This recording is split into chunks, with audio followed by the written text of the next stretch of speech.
A quick note before we begin. This episode references a law enforcement incident involving a child. There's nothing graphic, but I want you to know what you're walking into. The radio crackled back to life. 5272, you're clear, back in service. I was standing in a field. My hands were still shaking because in the heat of the moment, I had forgotten to put my gloves on, and it was 20 below zero. There was a little girl somewhere behind me being checked out by paramedics. She was fine. Physically fine, that is. And her father was in the back of a cruiser. And my radio was telling me that I was back in service, like nothing had happened. I got in my car. I started driving. And somewhere on those country roads, I realized that nobody was going to ask me how I was doing. Nobody was going to sit me down and say, let's talk about what just happened. The institution had processed the incident. The little girl was safe. The father was in custody, and the report would be filed. And I was back in service. That moment, not the standoff itself, not what happened in the field, that moment in the car, driving back toward whatever came next, is where this show begins. Because that's what institutions do. They process the incident, and then they ask you to keep moving. And for a long time, I did. I'm Adrian. I'm a combat veteran, a former law enforcement officer, a psychology student. I grew up in a high-control religious community. I've been to war, I've carried a badge, and I've spent the last several years taking apart everything I thought I knew. This show is called The Long Debrief, and that's exactly what it is. A long, honest debrief on psychology, politics, and religion from someone who operated inside all three. Whatever discharged you, you are in the right place. This is episode 1, and I want to be honest with you about what this episode is. It's not a pilot. It's not a promo. It's an introduction in the truest sense of the word. I'm going to tell you who I am, where I've been, and why any of it qualifies me to talk about the things this show is going to cover. Because if you're going to give me your time every week, you deserve to know what you're dealing with. I'm not a therapist. I'm not a pastor. I'm not a politician. What I am is someone who operated inside of these systems I'm going to examine. Military, law enforcement, evangelical Christianity, and who has spent years asking questions those systems don't want asked. This episode is about that, about who I was inside those systems, what it costs to start questioning them, and what I think the debrief is actually for. Let me go back to that field. It was an ordinary evening. I was at home eating dinner with my family. I had a take-home car, which was one of the perks of working patrol in the county where you lived, and the call came through. A father had taken his daughter from her mother. The mother had full custody, and she had also mentioned that he may have taken her weapon on his way out. I put down my fork and drove northeast through the county roads. No sirens, just moving quickly, hoping to reach the area before anyone else did.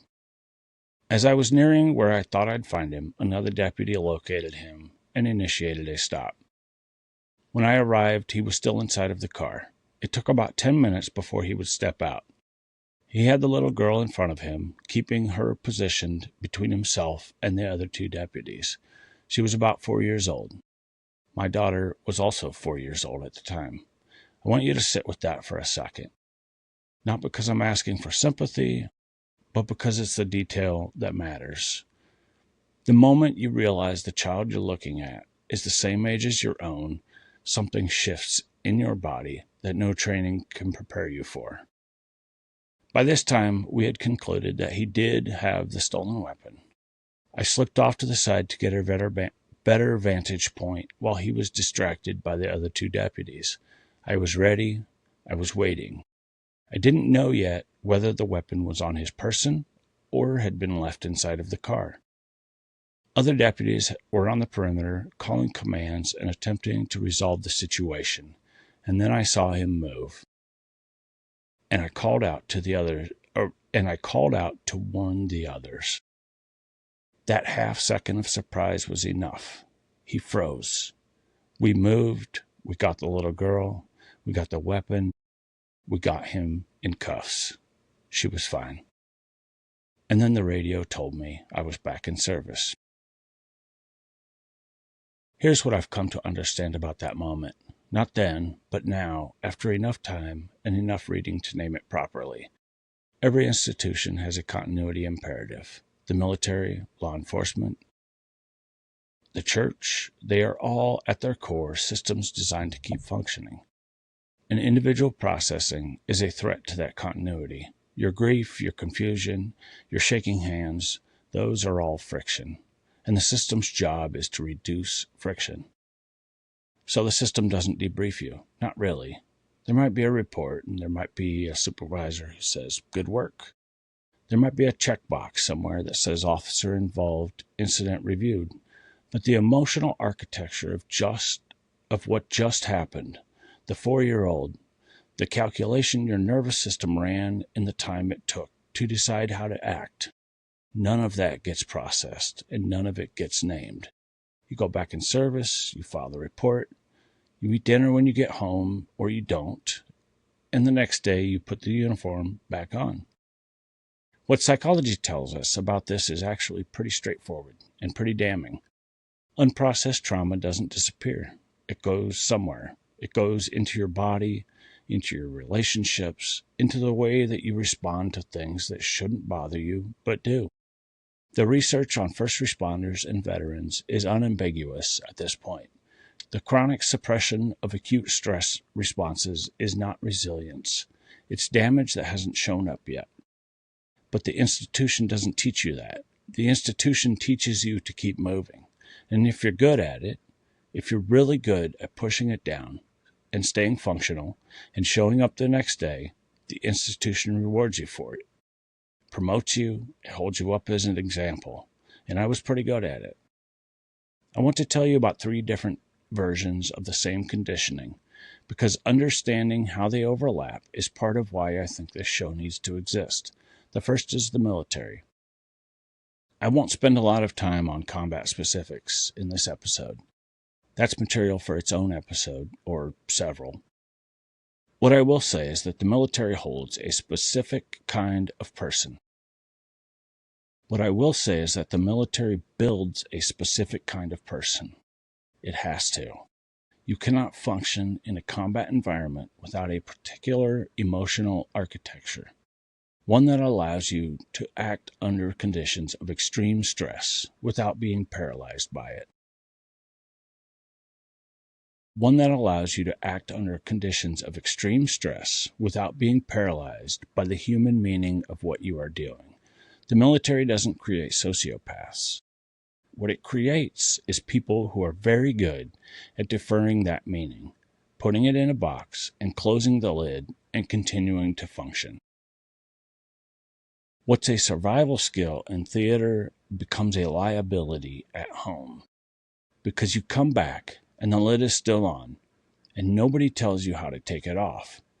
And the culture around you, military culture, the culture of the communities that support the military, has a deep investment in the idea that what you did was necessary and good, and that processing it publicly is weakness, and so you don't. The second discharge is law enforcement. The badge is one of the most powerful identity structures I've ever worn, and I mean that literally. I mean that law enforcement officer is not just a job title. It's a cognitive framework. It shapes how you see every room that you walk into, every person that you talk to. You are trained both formally and informally to sort people, threat or non-threat, compliant or non-compliant, us or them. That sorting mechanism doesn't turn off when the shift ends. It goes with you to your kid's soccer game. It goes with you to church. It goes with you to dinner with your family. And over time, if you're not careful, the whole world starts to look like a scene you're working. There's a lot of good research on the psychological effects of repeated exposure to human suffering without adequate processing. What happens to empathy, to trust, and to the ability to be present. I'll get into that properly in a later episode. For now, I'll just say, the institution that puts you in those situations has very little interest in what happens to you afterwards.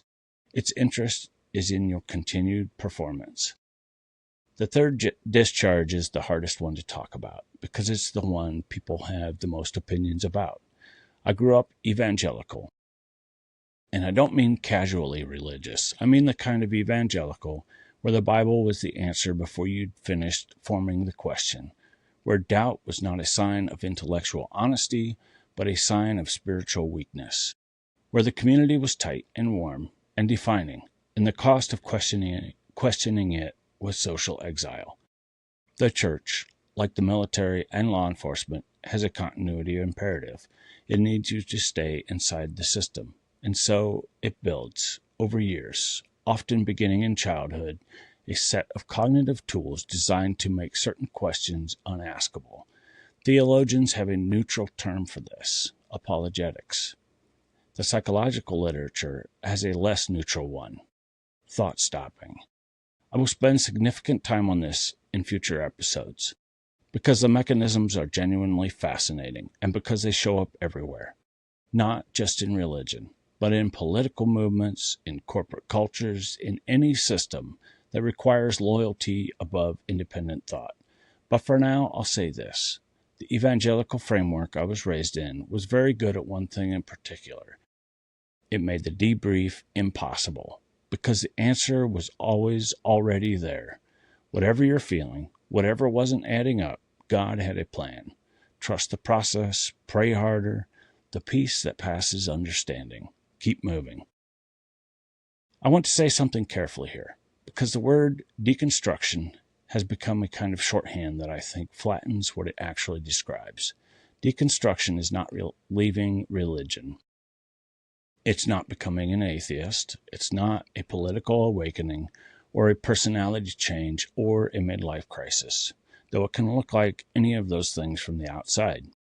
What it actually is, and I've lived this, so I'm describing it from the inside, is the experience of noticing a gap.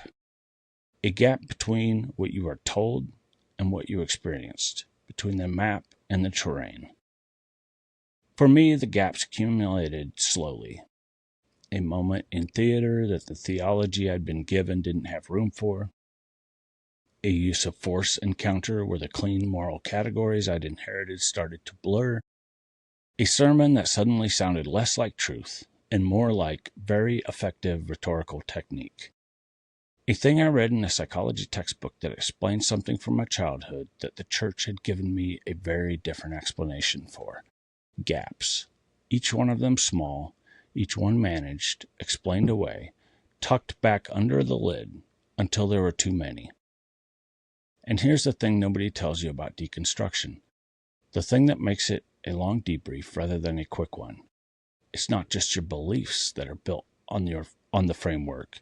It's your thinking. The system doesn't tell you what to believe. It gives you the tools you think with, the vocabulary, the categories, the questions that are allowed, and the ones that aren't. So when the framework starts to crack, you don't just lose your beliefs. You lose the language you were using to process reality, and you have to build new tools from scratch while continuing to function. That's slow. It's disorienting, and it almost never happens on a clean timeline. I am in different places in that process, depending on which system I'm talking about. The military stuff has a particular texture, a kind of physicality to it that the religious deconstruction doesn't have. The law enforcement identity is somewhere in the middle. The religious deconstruction is the most intellectually interesting and the most personally costly, and it's also the most ongoing. I say all of this not to perform vulnerability, but because it's relevant to what this show is. I'm not the person who has figured it out and is now here to tell you how. I am the person still in it, with specific tools and specific experiences, thinking out loud with an audience that is doing the same work. The military does something called an after-action review. After a mission, you sit down and you go through what happened, what worked, what didn't, what you do differently. Honest, structured, no rank in the room, in theory. The point is accuracy and not comfort. The institutions I've been describing, military culture broadly, law enforcement culture, evangelical Christianity. They don't actually want that. They want the mission to continue. They want you operational. They want you to file the report, get back in the car, and keep the institution running. The debrief they don't want you to do is the one that asks, what actually happened here? Not operationally, not doctrinally, but what actually happened to me as a person inside this system, and what did it cost? What did it build in me that I didn't consent to? What do I actually believe, not what I was told to believe, and why? That debrief is long. It's long because those systems are old and deep, and they got in early. It's long because the people around you who are still inside the system can experience your debrief as a threat to their own. It's long because building new cognitive tools while continuing to live your life is genuinely hard.